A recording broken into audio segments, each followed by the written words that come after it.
So fear was the first card that came before I picked the cards for each number. This also came yesterday. So it's representing the fire element. And then these also decided to pop up today. Yin yang, divine feminine, masculine, two eyes, one that discerns and one that sees with love. One sees with logic, one sees with love, and they both come together to make the happy path, to meet in the middle path, the path of peace and resilience. And then this would be the water element. Let's call this one air. And then the earth. And then the Akasha element. So these elements are coming together. And all dragons, they're just introducing themselves right now as they represent each element. How each element is a component of our human physical being, the human layer.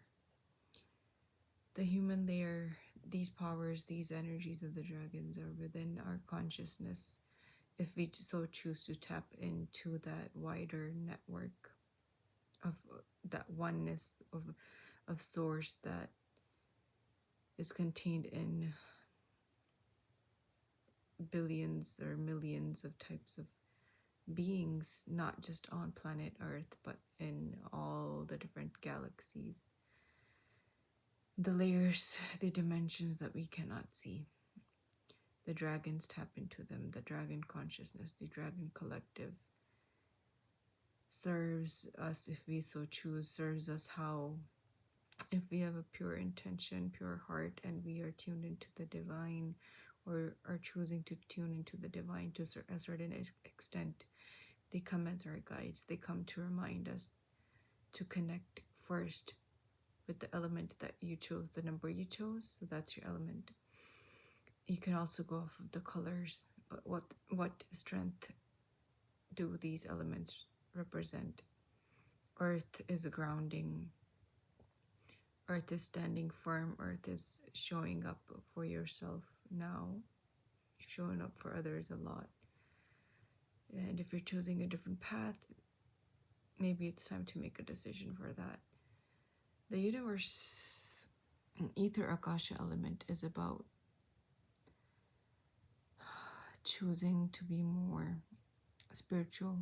You've been thinking about it, but now it's time to kind of go inwards, shut out the external noises, sit with your soul, sit with the wiser self, that voice that speaks to you when you're making a decision. That always pay more attention to it, your intuition, your gut feelings. So this is a call for you to connect with your soul, your higher chakras. Then we had scars. So this one we called air, I believe. Yes, so becoming lighter in your opinions. How to do that? You have to start clarifying and purifying your thoughts. You have to let old thoughts go. So with the old thoughts going, old energy also leaves. New energy comes in with new thoughts. So you don't have to completely change your thought. You can change a certain percentage of your thought. What's a good example of that? If you think someone is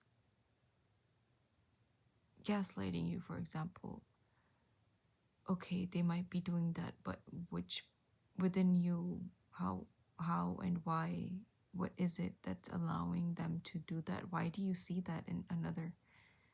Is it you projecting yourself? Something, some type of projection you have going on. Seeing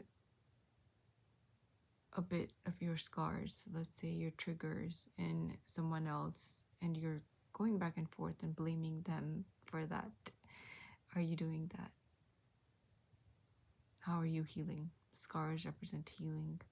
So you've been doing a good job at looking at your scars, looking where you need to heal, but now you also need to consider how you are, or how you have been hurting yourself.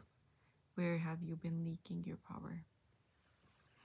Going back to the decision dragon, fear dragon, where have you been leaking your life force? Scars are openings. You need energetic boundaries, friend. Then going to this mirror, seeing your true reflections in all the elements, basically. Water. The other day I was listening to a spiritual teacher.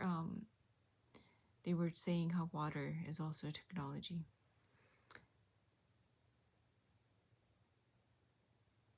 Ice. So that you might have too strong of boundaries. Boundaries are also thoughts. There's boundaries in thought form, which is also a form of energy. And then those thoughts form an energetic wall, literally. So for this guy or gal, the eyes, what your perception, what are you perceiving in life that's stopping you from taking that next step, from taking that next decision? Even if it's a small decision to improve your health, to take some action that would put you in more alignment with your internal peace, contentment. Again, we want to emphasize these baby steps, that small percentages matter. So we don't always have to jump the gun. We don't always have to take a huge faith of leap. Sorry, we don't always have to take a huge leap of faith. It can be a small leap of faith. So for this guy, your boundaries are a bit too strong. You need to calm down a little bit. And for this guy, you need boundaries. Again, it's all about aligning the logical and the spiritual. As humans, we need to ground, we need to make sure we don't let our fire burn out.